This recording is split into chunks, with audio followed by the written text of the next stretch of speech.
Добрый день, уважаемые коллеги. Приятно оказаться здесь с вами вновь, со многими, с кем уже знаком. И как это несем это время вместе, с кем не знаком, надеюсь, познакомиться. Вот, значит, зовут Владимир Коротенко. Я, по-моему, сколько-то уже много лет руковожу экологическим движением «Биом». Вот одной из старейших организаций, вот только, по-моему, Алине раньше она создалась, как бы это организация Миль Джапарыча. Вот, мы когда-то были молодежной, как это, крылом. Алина, да, сегодня сами выросли. Вот, и я говорю, что в университете когда-то сами студентами были, сегодня да, вот, профессуры доросли, ну и так постепенно надеюсь, что и вот образованием хорошим занимаюсь. Вот, организация занимается вопросами образования в области экологии уже более 15 лет. Вот, и я еще хочу сказать, что помимо всего остального, почему считаю, что можно говорить про естественно-научную область, потому что в нашем любимом университете вот, я веду философию науки и, собственно говоря, у аспирантов, вот, в том числе ваших принимаю экзамены по философии. Вот. Так что, и, собственно говоря, философия науки, она сейчас, несмотря на всю ту критику, которую Миль Джапарыч в нее совершенно справедливую проговорил, для того, чтобы аспирант сегодня стал кандидатом наук, надо, чтобы он прошел наш курс. А наш курс называется, так и называется, «Философия науки». Вот. И, собственно говоря, сегодня мы будем говорить с вами про естественно-научную область. Поэтому я думаю, что какие-то подходы и согласования найдем. Вот. Что касается теперь вопроса, как мы здесь оказались. Вы когда-то говорили о том, что действительно, конечно, такого большого формального пространства, типа учебника 97 года у нас нет, но учебники 2004 года, 2011 года у нас тоже есть. То есть я в этом смысле хочу, вот, для того, чтобы показать, что мы вам передадим материалы, сейчас вот мои коллеги передадут вам всем, это вот буквально совершенно новое учебное пособие, которое сделано по тем принципам, о которых я буду сейчас рассказывать. Я хотел просто показать, да, то есть вот учебник современного поколения. Вот, он приближен к тем стандартам, про которые мы сейчас будем, вернее, которые вам раздали, которые будем издавать. И сейчас рекомендуем к апробации. Я надеюсь, что он будет когда-то частью учебно-методического комплекса. Вот. И хочу сказать, что когда-то вот мою историю с КАО, она тоже большая. Когда-то с Меликан Субановной мы начинали и писали учебник в мастерской предмета экология, и КАО его утвердила, министерство его утвердило, так что в этом смысле как-то мы тоже пытаемся работать в общем пространстве. Да. Так, коллеги, ну вам сейчас раздадут, да, я попросил это Аиму, но... Куда? Аим, раздайте учебники, пожалуйста. Вот, значит, вот просто всем... Говоришь, не надо? Не надо, да? Да. Нет, а я хочу, чтобы вторую книжку раздали, пока я говорю, потому что... Ну, хорошо, ну можно я этот... Я уже придумал все же. Как сказать, как Миль Джапарыч рассказывал, там, помните, там играют, тут поют, там сажают, вот чтобы люди не только на меня отвлекались, а еще немножко и вот книжки смотрели, так что всяко веселее будет. Вот, коллеги, значит, ситуация действительно организовалась сложная, да, то есть я хочу сказать, что на самом деле действительно благодарен ИКАО, потому что этот семинар организовался. Вот, мы давно уже пытаемся найти друг друга, но как-то все находим, будет сам, да, Бог даст, мы найдемся в этом, значит, пространстве. Вот, значит, дело в том, что вот мы с Миль Джапарычем попали в группу разработки куррикулума, я хочу вам просто показать это место. Не как те первые разработчики того самого пресловутого первого БРовского куррикулума, помните, который вас, извините, обидел, вообще объяснил, что он, естественно, научную область практически уничтожил. И я помню те слова, когда вы говорите, что благодаря тому куррикулуму, не про то, что я сейчас буду говорить, в самолеты и в космос наши дети не полетят. Я надеюсь, что нашими совместными усилиями, я хочу это вначале сказать, все-таки мы сорганизуем такую науку в Кыргызстане, благодаря которой будут киргизские космонавты Меликан Субановна. Вот. Значит, и мы попали как раз-таки в группу как оценщики первого того самого куррикулума и написали, что он неправильный, что мы с вами абсолютно согласны. Вопрос в том, что слово одно оказалось, да, то есть как бы оно не принималось, и мы получилось, что вроде несем на себе вот этот вот груз предыдущего витка. Я хочу сегодня этот груз снять и показать, что у нас на самом деле в группе много хороших подходов. Я надеюсь, что вы их увидите вот именно в презентации и в тех логических местах. Давайте тогда пойдем к первому. Значит, коллеги, значит, я хочу усилить тот компонент, который вы слышали в значит, рассказе выступления, извините, Ларисы Юрьевны, да, о том, что Кыргызстан, я, помните, добавлял, что в Кыргызстане принята программа перехода к устойчивому развитию. Вот здесь сейчас, значит, сейчас вот эта цель, которая, значит, здесь есть, она взята нами из программы по переходу к устойчивому развитию. И мы читаем, что это развитие системы образования путем эффективного использования внутренних и внешних ресурсов, развития личностных, профессиональных, компетентностных человека, обеспечения государства и общества кадрами, необходимыми для устойчивого развития страны. Вот, собственно говоря, та цель, которую государство ставит перед нами. Значит, чтобы опять вас немножко развлечь, сейчас вы все получите, я обещал, вот эту краткую версию. Могу сказать, что это больших усилий стоило сейчас для нашего семинара, но когда я сказал, что Министерство экономики, что система образования нуждается в таких, значит, вот, программных документах, то они нам передали. Значит, сейчас, девочки, я вас опять попрошу раздать всем, значит, они есть и на киргизском, и на русском языке, поэтому, значит, раздавайте, пожалуйста. То есть, значит, здесь, смотрите, на странице 34 вы откроете, полностью показана, значит, вот, значит, социальная сфера, и в том числе, значит, то, что предполагается делать с образованием и наукой. Я хочу, чтобы вы на это обратили внимание. Также здесь есть ряд приложений, которые тоже показывают систему изменений в образовании и науке. Единственное, что здесь не полные перечисления мер, да, потому что это очень большой труд. Вот. И если вас это заинтересует, я рекомендую пойти на сайт Министерства экономики, она там висит, и на сайте также, по-моему, образования, на сайте чрезвычайных ситуаций, то есть она висит на сайтах Министерства, эта программа, так что я надеюсь, что она будет нам помочь, потому что, давайте следующий слайд, потому что, значит, помимо этой цели, программа ставит две, как бы, то есть помимо цели для всего образования, ставит под цели для образования и для науки. Образование должно быть, значит, направлено на переход к компетентностной модели образования, вот, и включение в новые стандарты на всех уровнях вопросов устойчивого развития, энергоэффективности, про то, что Лариса Юрьевна говорила, экологической безопасности. Устойчивое развитие мы распаковываем, я сейчас покажу, каким образом, то есть на три компонента: социальная устойчивость, значит, соответственно, биологическая устойчивость базовая, да, социальная, биологическая и, соответственно, экономическая устойчивость. То есть мы должны детей научить жить в безопасном мире, да, то есть, вернее, жить с опасностью, чтобы как-то защитить себя от этой опасности, и быть экономически и социально стабильным. Вот, значит, следующее, что я хочу, Асалган Зулпакаровна, специально для вас поставил науку, знал, что вот мы разговаривали, что, смотрите, у нас науку, четко модель, которая сегодня, значит, стоит, что переход к вузовской науке, это в программе прописано, мы с вами это тогда поддерживали, когда мы работали с Министерством экономики, и обеспечить повышение качества научных исследований, подготовить научных кадров нового поколения. Но дальше мы говорим, что исследования, вот на чем, прошу обратить внимание, наши вот, научные компоненты, да, на то, что научные исследования должны быть сфокусированы по тематике устойчивого развития. Тогда они как бы будут более как бы современными и сильными. Более того, мы говорим о том, что наши аспиранты, магистранты, которые начинают уже двигаться в науке, аспиранты уже как более продвинутые, что фокусировать темы с учетом не только пожеланий там, работодателей или как бы научных руководителей, но и с точки зрения вот этой рамочки устойчивого развития, да, то есть перехода к межсекторальным вот этим сложно организованным сферам. Давайте дальше. Так, теперь, значит, вот был вопрос, коллега задал вопрос о том, каким образом в стандарты входят, значит, вопросы образования для устойчивого развития. Проблема в том, что модель стандартов, которая у вас была, насколько я понимаю, один из драфтов, он был немножко более дореволюционный, чем то, что имеется сегодня. Я надеюсь, что сейчас уже мы еще раз их проработаем вместе, и они уже будут более, как бы, сильным таким компонентом включать устойчивое развитие. Но на всех презентациях сегодня учителям и разработчикам куррикулума мы говорим о том, что, значит, какие линии, вот через какие сквозные линии мы включаем устойчивое развитие. То есть через все предметы. Причем я хочу заметить, не только через предметы естественно-научного цикла, как там вынес первый слайд, но и через предметы значит, цикла обществоведческого и даже гуманитарных циклов.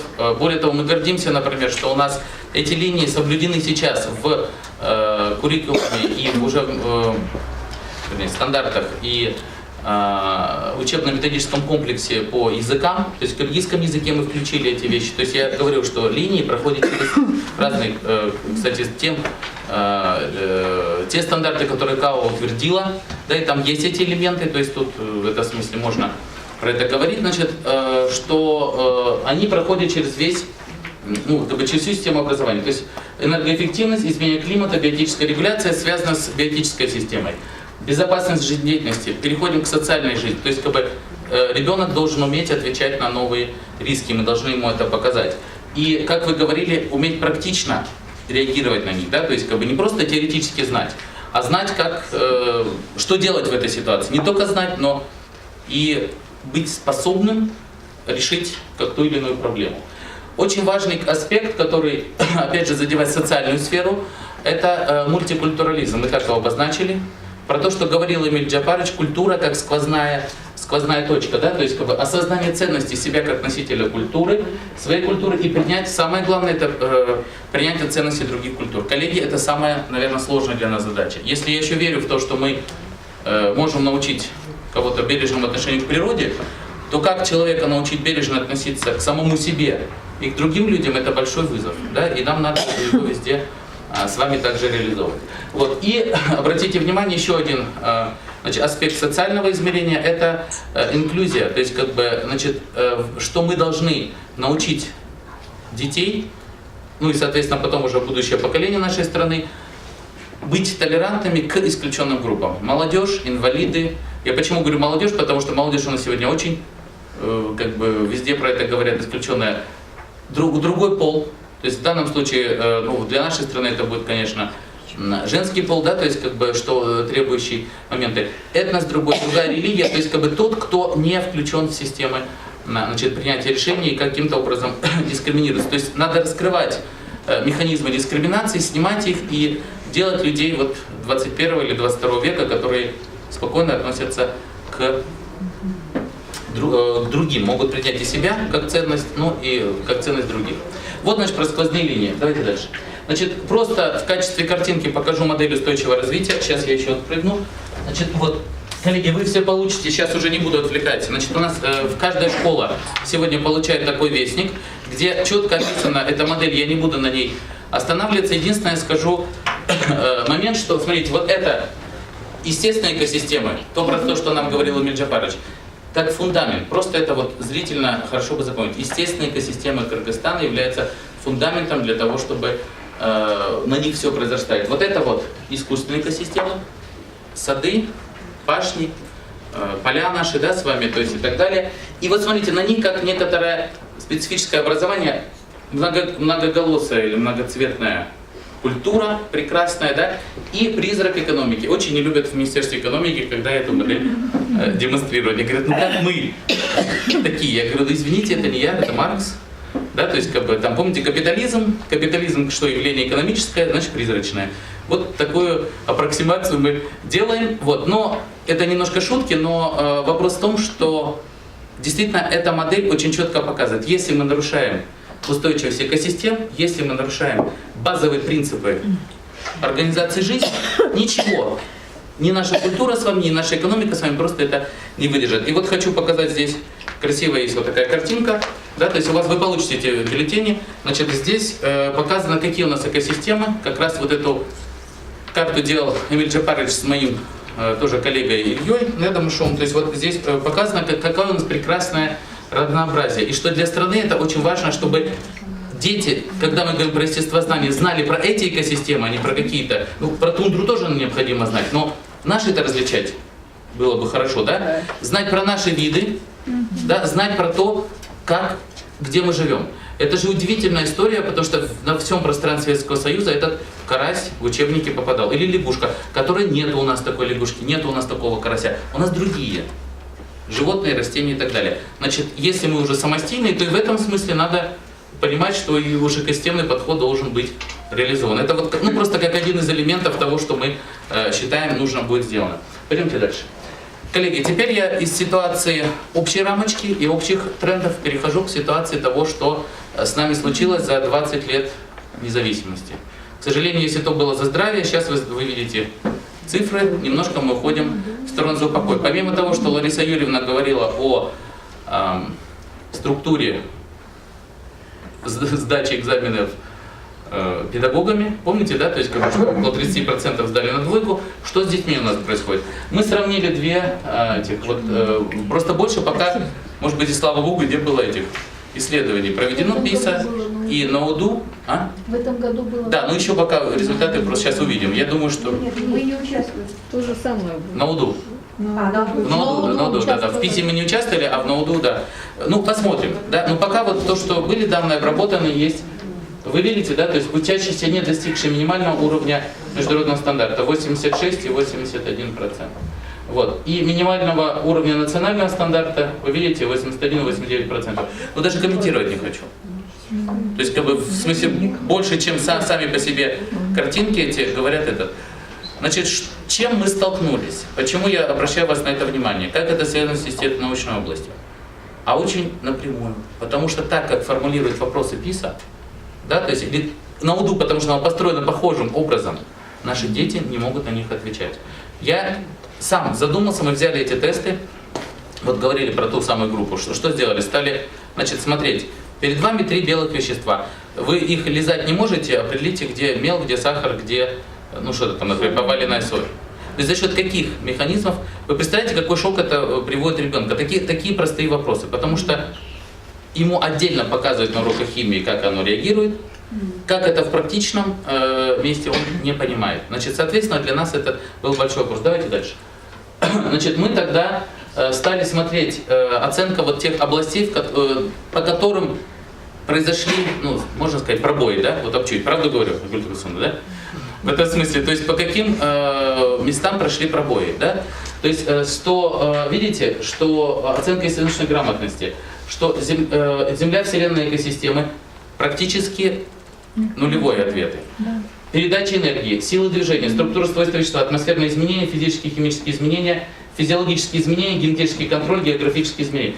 Это все вещи, которые входят в стандарт, ну, вернее, в оценочную вот эту матрицу, но абсолютно никаким образом наши дети не могут ответить ни на, там, может быть, на атмосферные изменения, как мы думаем, что они отвечают, и мы про климат им рассказываем. Но когда их спрашивают, наши эти уважаемые оценщики, то там у нас происходит много проблем. И вот самое интересное, что какие деятельностные навыки. Описывать, объяснять, прогнозировать естественно-научные явления.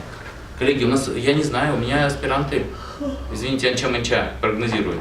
А уж описывают, извините, да, уж про прогноз и то сложно говорить, да, то есть, хотя вы знаете, что философам время такое выпало, что мы весь, как сказать, весь спектр видим, да, то есть вот и гуманитарный, и естественно-научный как раз, то есть, и вот вы понимаете, что не ставят естественно-научные, то есть вот этот вопрос, я говорю, что у меня даже в ВУЗе под большим вопросом. Интерпретировать научную аргументацию, выводы, с которыми они могут встретиться в средствах массовой информации. То есть, оказывается, им дается какая-то выдержка из статьи, дайте какой-то вывод. Ну и спрашивается, могут ли наши выпускники сегодня на это обратить внимание. Понимать методов научных исследований, выявлять вопросов, проблем, которые могут быть решены с помощью научных методов естественного научного знания. Это не вузовская программа. Мы сейчас говорим не про вуз, мы говорим про школу и про то, как ПИСа я специально взял.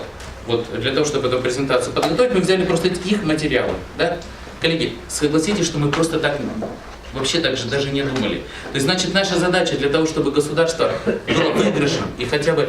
Мы не говорим, что ПИСа это все, но это все-таки показатель. Да? И те страны, про которые Наталья Ивановна рассказывала, Норвегия, Финляндия, да? Самые высокие места. Есть интеграл, да? Я вот посмотрел, специально серенькие клеточки сделаны. Значит, Дания, про которую Миджипар сказал, тоже, значит, высокие бьет в этих топах, да, то есть как бы с самого исследования. Мы нет, потому что по-другому сформулирована задача. Идем дальше, компетентности смотрим. Значит, коллеги, теперь самое интересное, что вот это то распределение компетентностей, мы говорим, у нас сквозные линии и те подходы которые были положены в написание того стандарта, который вот частично у вас есть, а частично мы его создадим вместе с вами, я думаю, в более сильном виде. Так вот, значит, что процент компетентностного распределения вот здесь есть. Значит, 40% на использование научных доказательств, интерпретация научных фактов, данные формулируют выводы, оценивают последствия достижения науки, технологий, общества и так далее. Коллеги, значит, соответственно, когда Эмиль Джапарович говорит о том, что и Наталья Ивановна, что вот здесь они сажают, вот там они полят, вот тут они висят на люстре, но измеряют при этом какие-то свои, значит, там, ставят научные вопросы, да, то есть это как раз к этой третьей компетенции. Если у нас правильно построен научный, вот этот вот научный цикл, да, то есть внутри. Значит, научное объяснение явлений 35%, применение естественно-научных знаний в данной ситуации, научное описание явлений, прогнозирование изменений, распознание научного обоснования описания, объяснений и прогноз. И 25% это самый уже тонкий момент, это выявить проблему, определить ключевых слов, которые необходимы для поиска научной информации, выявления основных особенностей вот этих научных исследований. Собственно говоря, вот те критерии, которые были нами взяты и положены внутрь тех курсов естествознания, которые вот мы на сегодняшний момент, значит, разрабатываем. Давайте дальше. Значит, теперь вот, собственно, к тем вопросам и частичные ответы на те вопросы, которые сегодня уже звучали. Значит, то есть мы готовы как бы к разговору, да? Что мы считаем, значит, что такое естественно-научная область? На что он направлен? На формирование ученика естественно-научной картины мира. Тут больше я, как философ, говорю, да, естественно-научная картина мира, да, физическая картина мира как не, как бы там сказать, креационистская модель, может быть, да, но есть, лучше говорить все-таки о целостной картине мира. То есть я бы в этом смысле не дробил химическое, физическое, биологическое, потому что очень сложно в современной системе картины мира найти эти элементы. По базовому образованию генетик, это потом я философией занялся.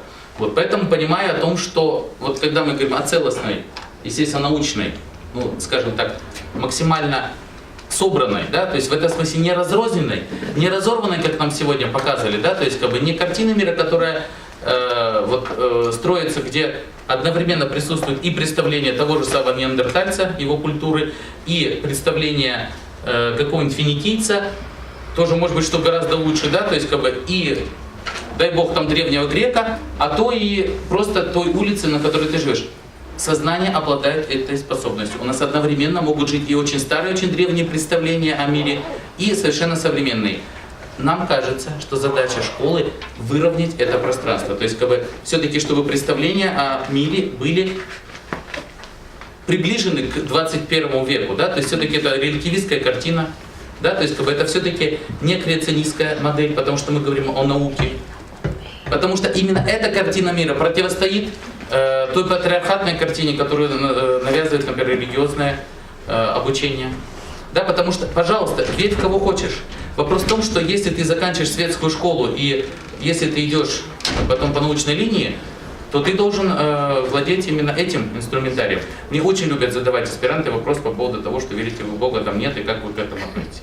Абсолютно личный вопрос за дверью моего кабинета, пожалуйста, мы можем с вами поговорить. На школе, в университете мы находимся в другой картине мира. Именно в той, которую мы должны с вами сформировать. Вот это как раз таки естественно-научное. Там ответ на этот вопрос нет. Сверхсил нет.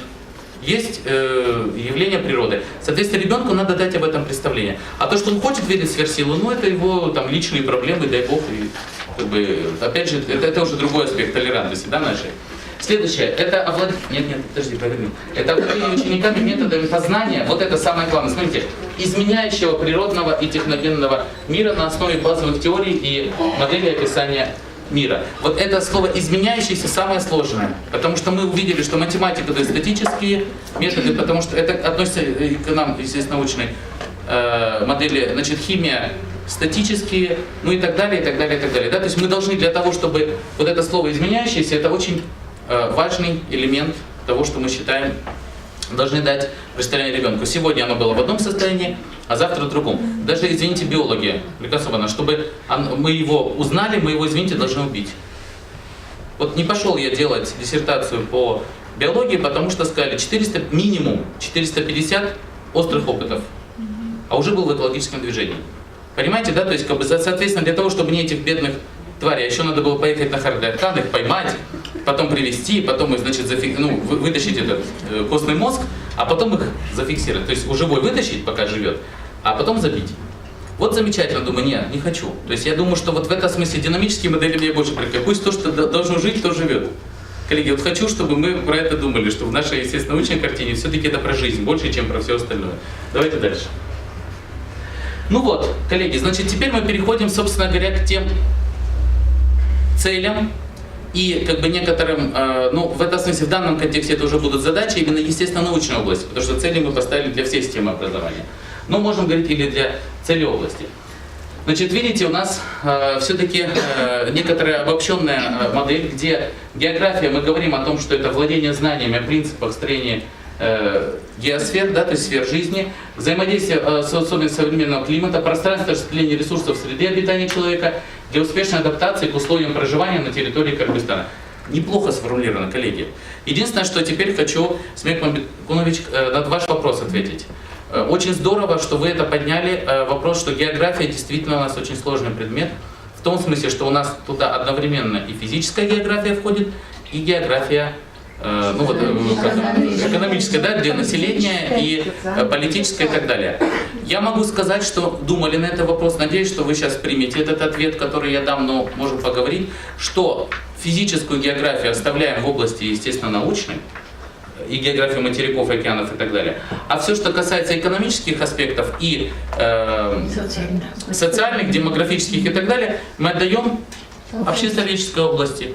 И более того, обществоведы с этим были согласны, учителя, правда же, да? То есть я вам сейчас буду показывать матрицу, которую мы сделали для естественно-научной области. Мы такую же сделали для обществоведов. И я надеюсь, что это будет, ну, как бы достаточно хороший такой аспект. И у нас темы выделятся, то есть время выделится просто на то, чтобы нормально узнать географию. Так что, конечно, мы немножко поджали историков и обществоведов, но зато я с удовольствием это как бы радуюсь за нашу естественно-научную сферу. Больше компетентности естественно-научных приобретем.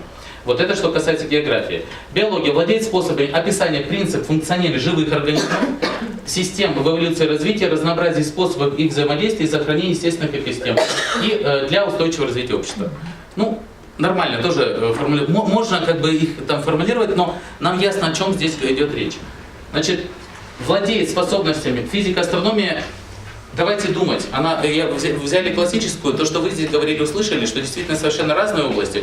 Но классически все-таки в аттестате, чтобы, вот мы когда смотрели, астрономию думали вообще потерять, да? Но если наш малыш, выпускник школы, должен поступить в России, то у него должна быть и физика, и астрономия. Лариса Юрьевна, правду говорю?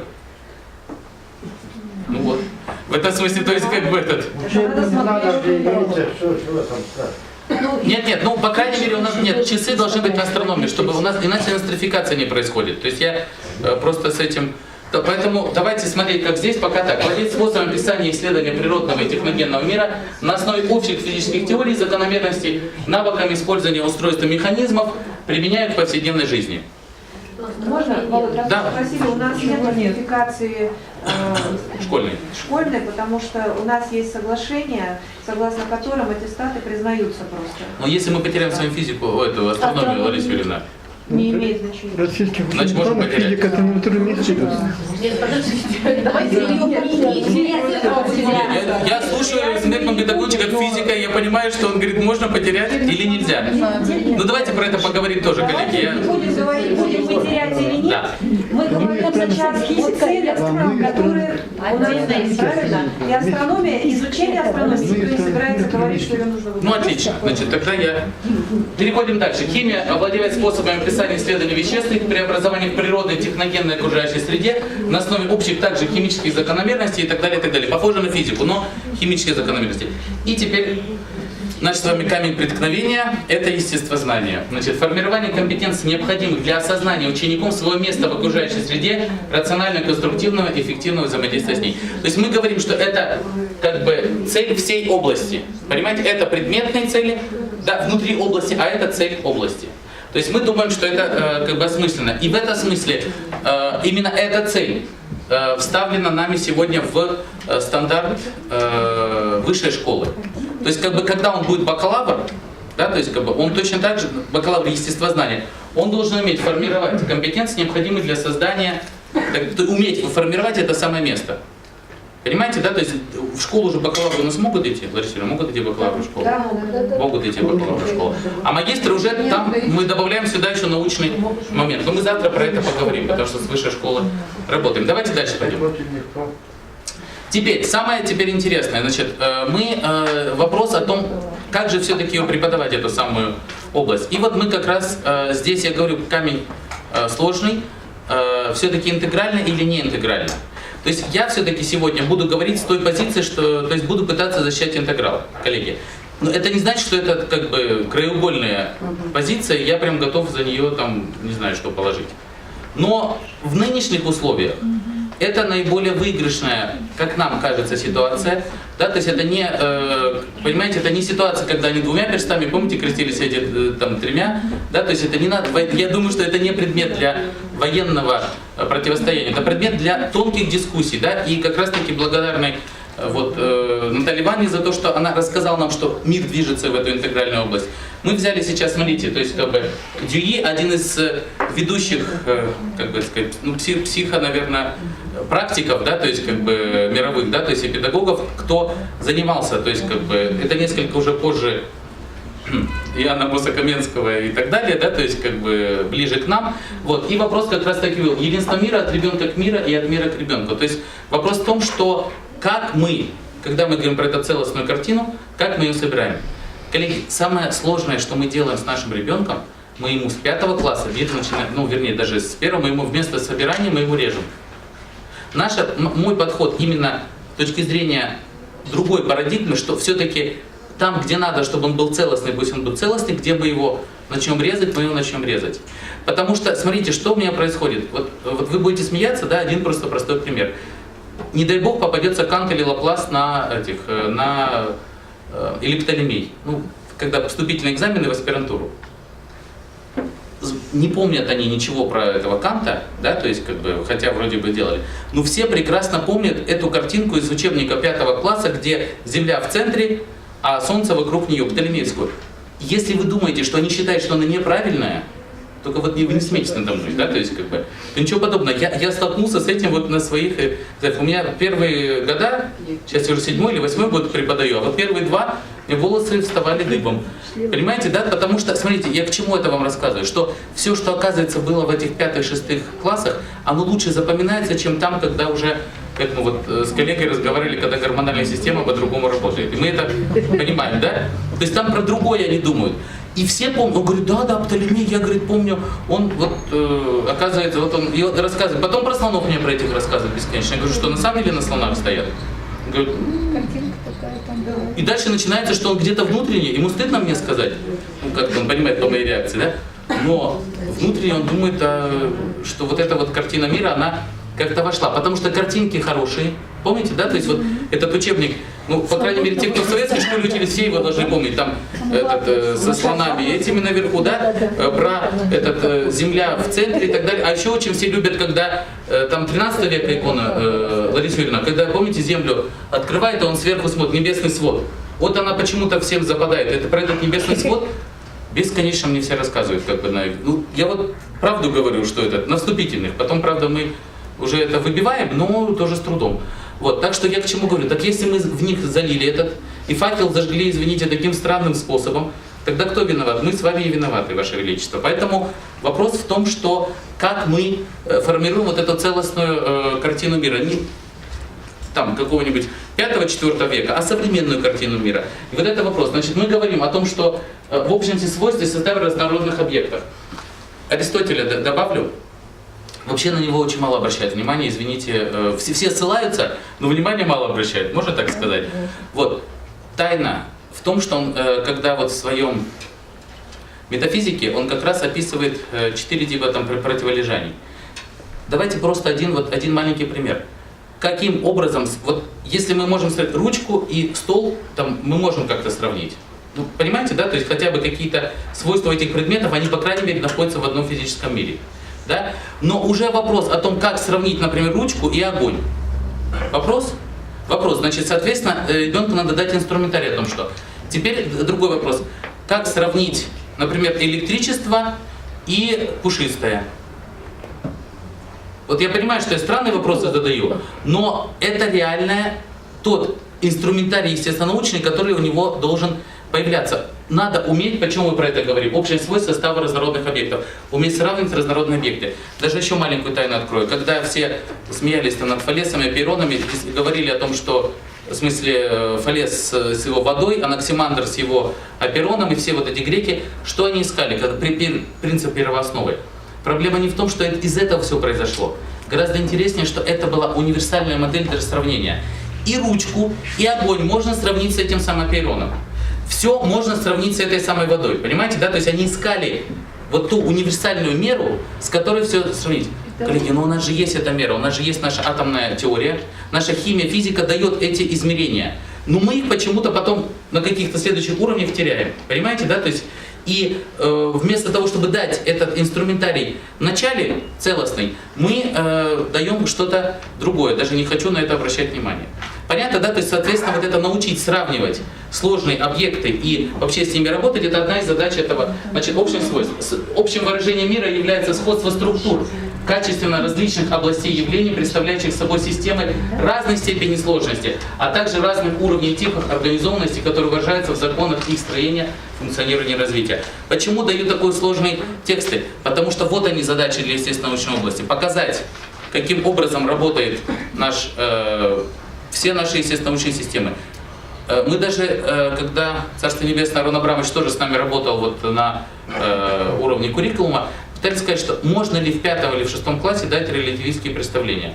Ну, все, конечно, учителя вначале говорили нет. А на самом деле проблема в том, что нет хорошей метафоры.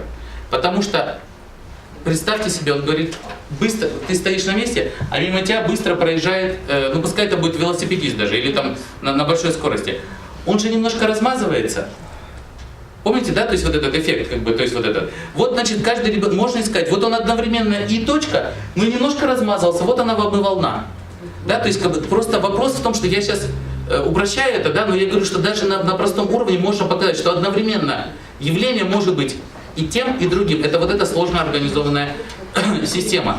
Более того, Эмиль Джапарович, когда мы тоже работали, он говорит о том, что, ребята, вы обратите внимание, что это свойство объекта проявляется, исследование, проявляется именно во взаимодействии. С чем-то он взаимодействует как волна, а с чем-то он взаимодействует как частица. Это же удивительная история. Потому что для жизни, для живых существ и для живой организации это базовое уравнение. По-разному реагировать в разных средовых областях и по-разному взаимодействовать с разным. Да, значит, соответственно, вот этот уровень мы тоже должны сложить и дать. Выражение единства мира является процессом взаимного обратного превращения одних состояний в другие. Взаимные превращения частиц, вот она нам химия. Да, то есть, как бы, но химия с физикой. Потому что вот эти самые интересные области, я страшно любил ходить, кстати, на лекции как раз-таки физической химии и биофизики. Да, то есть, потому что там ты реально можешь уловить процесс. Да, вот когда вы здесь, только что, помните, мы говорили про свет и про глаз. А вот не химическое, не биологическое и не физическое явление, а геофизическое, да? То есть потому что тут и химия тебе с родопсином, и оптика тебе с этим хрусталиком, который двигается, и актиномиозиновый комплекс, который двигает этот хрусталик и так далее, да? И все вместе тогда, да. Тогда понимаем, как глаз устроен. Хотя самое страшное вот этот вопрос задать, как устроен глаз и почему люди видят. Да, то есть как бы сложный вопрос, не ответят. И мы с вами сейчас с трудом будем отвечать, коллеги, академики, извините. Нет, с трудом. Я не говорю, что не ответим, напряжемся и ответим. Но процесс это. И вы помните, что именно глаз же Дарвин, вот очень интересно, что он как раз своих происхождениях видов про это описывал, что самое удивительное явление, которое все это вместе собирает. Вот мы про это и говорим. И выражение единства мира, общность происхождения, генетическое единство. То есть через общность вещей и проявление единства мира лежит в фундаменте теории познания. Учение путя средств познания мира. То есть, смотрите, к чему мы с вами идем.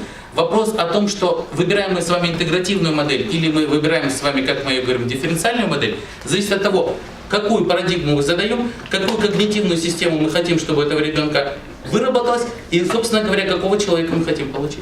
Вот это же самый главный вопрос. Но нам задача ясная, что человека, который может жить в современном мире и может к нему приспосабливаться. Давайте дальше. Значит, смотрите, я же сказал, что буду защищать потихонечку этот интеграл, ну, не бьясь за это. Значит, что мы хотим сказать, что вариантов ведь у нас не так много. После того, как наше правительство приняло решение о том, что у нас вместо того базового учебного плана, про который говорили, 1200, да, Лариса Юрьевна? 1200, 480 мы последний раз отрезали. 240, 480 отрезали. Коллеги, ну ладно, сейчас нюансы. 408 часов в год у нас отрезали.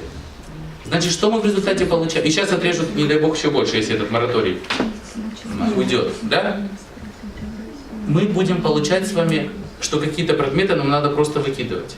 Может быть, мудрее, вот нам с вами, педагогическому элите, скажем так, этой страны, да, собрать все это и сказать, что вот наша картина мира, то есть мы формируем целостную, естественно, научную картину мира через то, что мы объединяем некоторые предметы. Не на все линейки, никто не говорит про линейку, сейчас я подкажу подход. И почему? То есть это как бы задача времени, чтобы не было одночасовых предметов, потому что мы с вами прекрасно знаем. Я помню, как я работал, извините, в школе, это сейчас я в ВУЗе там преподаю, и я помню, они меня узнавать-то не узнавали, я биологию вел. Мне был 1 час в этом смысле. Вот от того этого. Они не то, что моих зверей не помнили, там, бог с ними, господи, они меня не помнили в этом смысле. И не до этого. И мы говорим о том, что мы хотим, чтобы естественная научная область была, они час химии, час биологии. Может быть, чуть-чуть по-другому, сейчас я буду показать как. Значит, мы говорим, что это может быть интегрированный учебный курс, обеспечить непрерывность образования, оптимизировать учебное время, про то, что я говорил, использовать единый принцип подхода для представления материала, что очень важно. Потому что все-таки было бы лучше, чтобы это был, ну, как бы целостная система, снять малоэффективные часовые предметы и организовать преподавтику для учебных предметов физики, химии, биологии, географии. Я хочу вам сразу сказать, что мы относимся к предметам типа химия, физика, биология, география как предметам, вот будете смеяться, языковым. То есть в каком смысле языковым? Не язык? Язык наук. Да, не язык как способ, там, русский, английский, да, то есть, как бы, а язык именно как способ перевода объектного мира в символический. То есть это же самая тонкая вещь. И значит, соответственно, ребенок должен овладевать языками перевода тех процессов, которые идут, на тот язык, который нужен. Понятно, что сегодня мне легче написать эту формулу и понять, как двигаться уравнение. Но это же надо было до этого дойти. Да? То есть, как бы, соответственно, мы говорим о том, что сначала узнаешь мир, и в этом смысле некоторую генезис вот этого исходного знания. То есть мы так и метафорически говорим о том, что 5-7 опускаем как древние греки. Смотрят на мир, учатся его познавать, учатся мерить, учатся описывать своим пока языком. И в этом смысле, пусть он называет его пока неправильно на латыни, да, но он, по крайней мере, ну он, она, неважно, ученик. Знает, что это птица, и она живет в Киргизстане, пусть он знает 4-5 названий этой птицы. Понимаете? И пусть он ее не смотрит в скрытом виде. Потому что, вот, сейчас вы вспомните, да, вот зачем в 5 и 7 классе мы смотрим какие-то тонкости внутренних строений этих бедных животных. Может быть, важнее, чтобы различать этих животных, а потом, если тебе надо, то, пожалуйста, уже знай, как они устроены. Вот сильно нам важно, как мы с вами устроены, для того, чтобы нормально функциональная жизнь. На самом деле. Не сильно. Да, понимаете, да? То есть оно важно только в какие-то моменты, какие-то нужные. Так этот момент и надо как бы простраивать. Вот, значит, мы говорим, поэтому мы говорим, что почему это интеграл, что это пропедевтика для того научного языка, который более на логическую систему ляжет лучше в 7 там, более старших классах. Давайте дальше. Значит, и вот что мы предлагаем.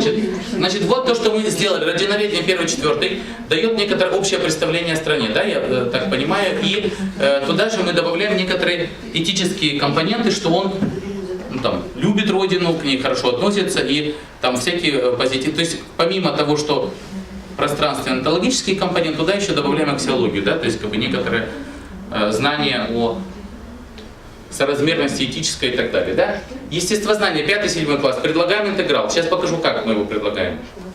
Дальше, значит, учебные предметы. 8-9 класс, базовые модули. Все разошлось, здесь четко изучают. Элементы химии, физики, географии, биологии здесь есть. Но уже как более тонкие элементы, они идут, значит, в 8-9 классе. В 10-11, вернее, в 9 классе он уже выходит готовым, в принципе, у нас, то есть у него собранная картина с никто не говорит, что он не должен знать физику, он не должен химию. Он будет ее знать.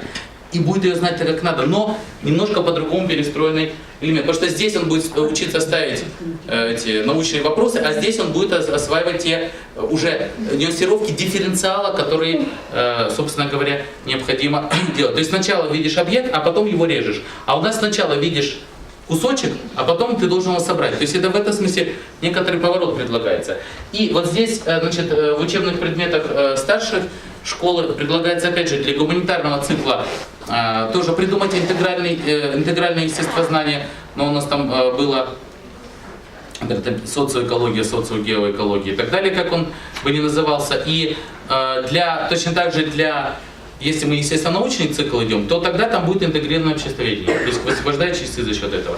И если ребенок выбирает поступление в медицинский или то, пожалуйста, у него продолжается химия, биология, все научные предметы в более глубоком виде. Если он идет в гуманитарный, то тогда у него здесь опять интеграл. То есть, собственно говоря, предлагается два типа интеграции. Понятно, да? То есть, как бы для того, что делаем. Давайте дальше.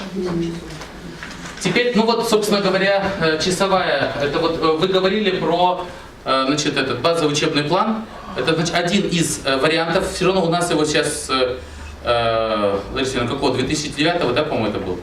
Он был 2010, да, но там речь шла именно о том, что базисный учебный план примерно утверждался для разработки куррикулума. То есть он изначально был примерно. То есть я почему на это обращаю внимание, чтобы вы не обращали не так жестко часы, может быть, они как бы перетянутся, это просто принцип организации. Сейчас хотели показать, что все-таки, видите, у нас сколько часов на естествознании может быть. Кстати, вот в последний раз мы пересчитывали, здесь 3 получается. 2, 3, 3. То есть вот этот вот, потому что этот еще был сделан без того самого сокращения, когда мы его делали, сокращения не было. Вот, сейчас оно как бы появилось. Там немножко нагрузка. Здесь, смотрите, 2 часа, 3 часа.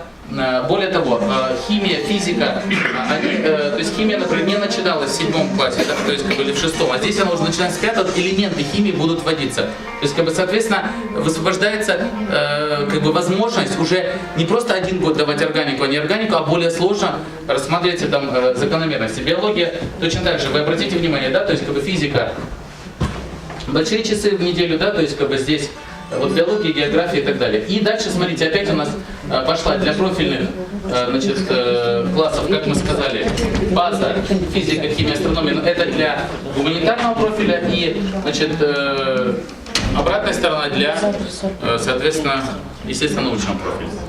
Понятно, да? То есть это просто вот некоторое предложение к тому распределению, которое есть. Давайте дальше. Значит, комментарии какие-то есть? Нет. Так, значит, ну вот мы говорили о том, что как можно интегрировать, да, то есть у нас есть такая схема, то есть как бы предмет из предмета самого интегрировать и от понимания устройства мира и так далее. Как вы понимаете, если просто сажаешь учителей, то, что нам Наталья Ивановна говорила, и заставляешь их говорить, а вот придумайте, физик, придумай-ка ты интегральную модель, а давай-ка географ с физиком синтегрируйся, ничего не получается. То есть мы сажали и сидели вместе, и не получалось. Вот. И тогда для того, чтобы разобраться с тем, каким образом интегрировать, видите, эти два значит, конуса должны сойтись, да, то есть как бы, значит, тогда пошли от другого. То есть как бы стали разбирать предметы, что же там базовое. То есть как бы пошли с одной стороны от компетентно-деятельностной модели и к ней к предмету. Давайте дальше, сейчас я покажу, как это. Значит, смотрите, коллеги, что сделали.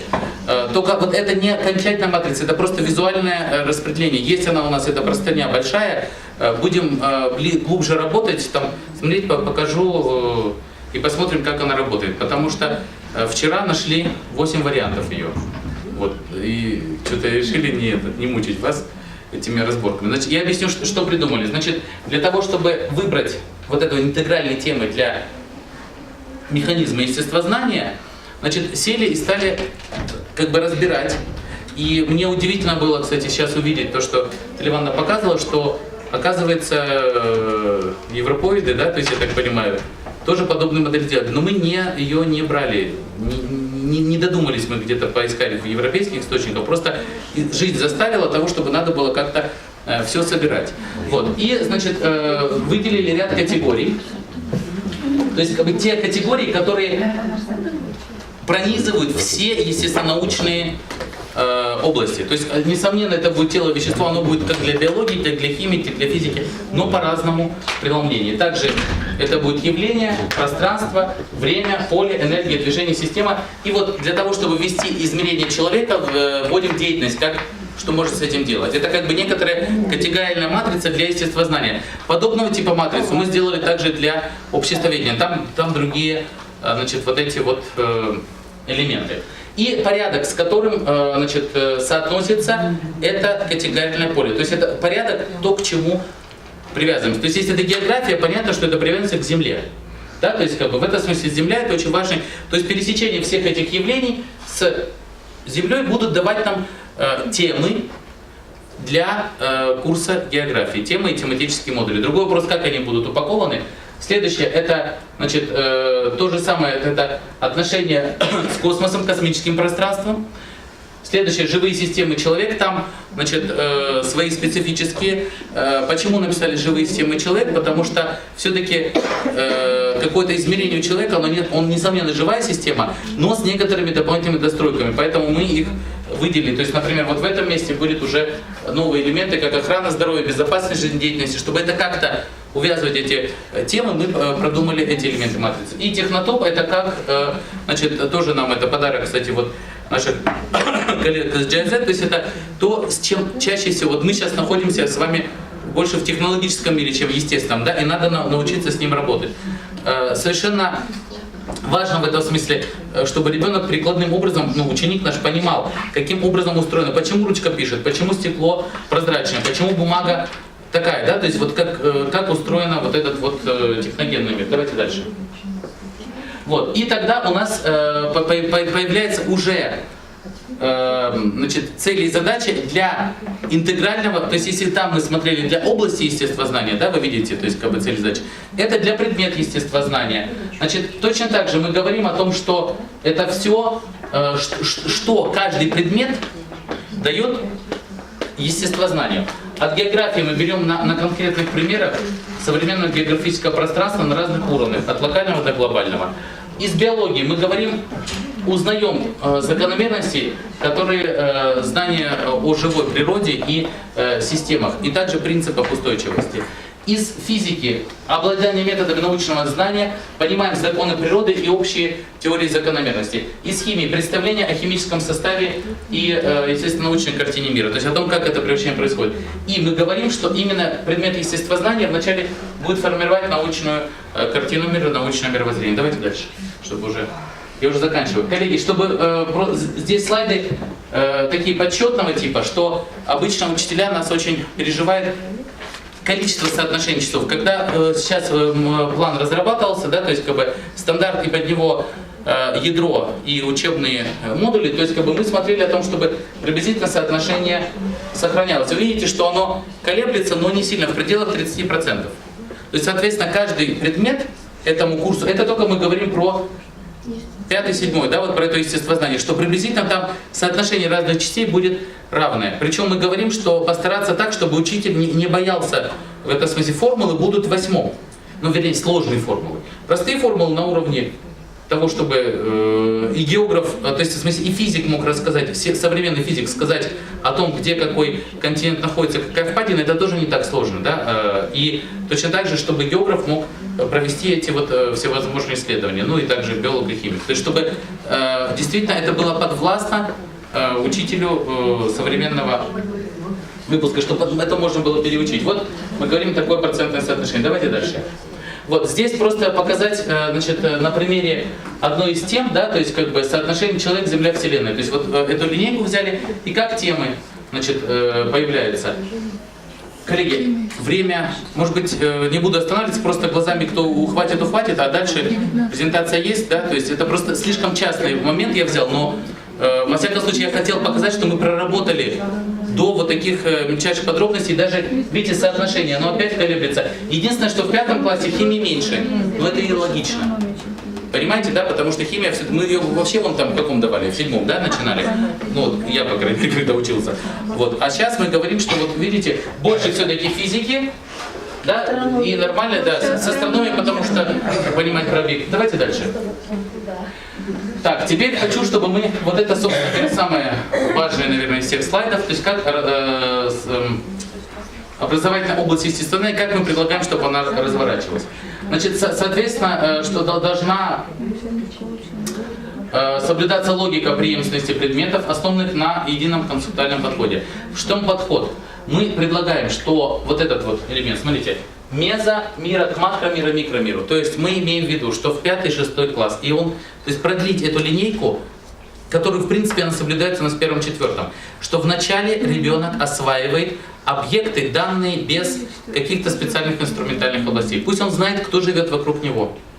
Что здесь живут мыши, здесь живут летучие мыши, здесь живут ежики, вот это собаки, вот это кошки, вот это родители, вот это дома, извините, да, то есть, посмотрите, я почему, мезо, средний мир, то есть мир, который соотносится с нами, это нормальное, такое вот психологически обоснованное построение, да, то есть как бы выстраиваем от объектов, которые двигаются. В этом смысле, да, мы говорим про звезды, но как про объекты, которые как бы там мы же видим их, например, Солнце видим и так далее. То, что там гелево, всякие преобразования водорода и так далее, это можно, он дальше может про это узнать. Пусть сейчас понимает о том, что здесь оно светит, эти далеко находятся, вот так пространство у нас устроено, такие деревья у нас растут, так горы, в этом смысле такие горы у нас, континенты и так далее, и так далее. То есть как бы некоторый средний мир. Дальше больше, то есть как бы в конце уже 5-го, перехода к 6-му вводятся какие-то объекты уже более сложные, которые что-то надо видеть в телескоп, что-то надо видеть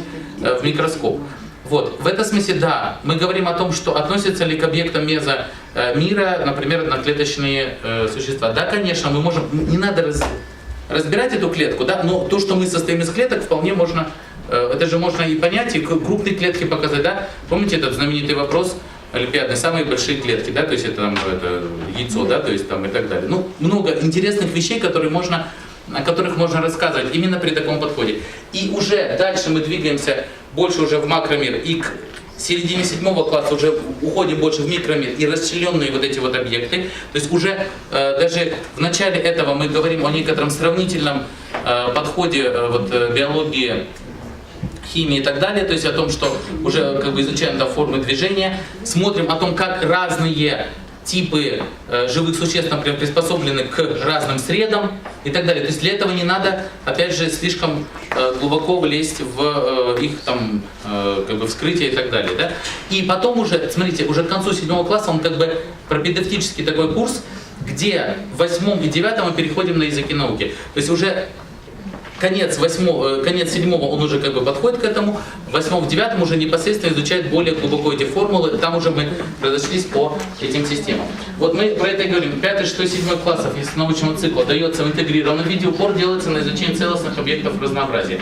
В 7 классе в интегральном курсе в целях пропедевтики закладывается представление о химических, физических формулах, уравнениях, что подготавливает к освоению языков естественных наук. 8-9 класс идет освоение языков наук, как мы с вами говорили, в химии и физике формулы, специфические символы, сложные уравнения, в биологии сравнительные характеристики функционирования систем органов разных таксонов, растений, животных и так далее, и так далее. Хочу здесь отдельно сказать, вот сложно меня поймать в том, что я плохо знаю систематику, да, то есть вот в этом смысле, то есть это не, знаете же, как бы это незнание бывает от этого, от того, что знаешь, но не согласен.